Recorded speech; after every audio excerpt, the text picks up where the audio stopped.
चकिया।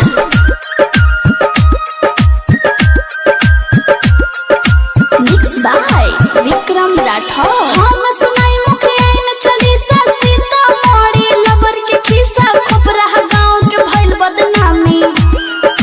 ना जाने कौन पहली सवाद लभर के साथे भइली फरार। दू लइका के माई पहाड़ी भतार के अपना बनैली कबाड़ी। रेखा देवी मुखिया छिनार नैहर के उनकर रहे यार। मीटिंग के बहाने जात रहली लाहू के साड़ी रोज पहिरे। रेखा देवी के लभर के खिस्सा हम सुनाई मुखिया न चालीसा।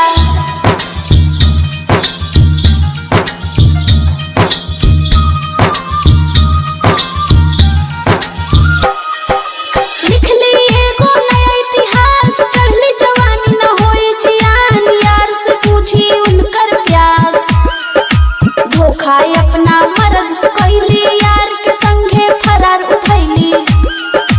भतर के अपना कहेली भैया लभर के रेखा बनैली सैया। जाके पाप कहाई धोई लागे यार में बिया कोई।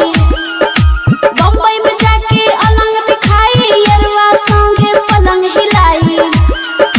रेखा देवी के लभर के खिस्सा हम सुनाई मुखिया न चालीसा। डीजे प्रकाश बाबू चकिया। प्रिया फिल्म्स रिकॉर्डिंग स्टूडियो चकिया।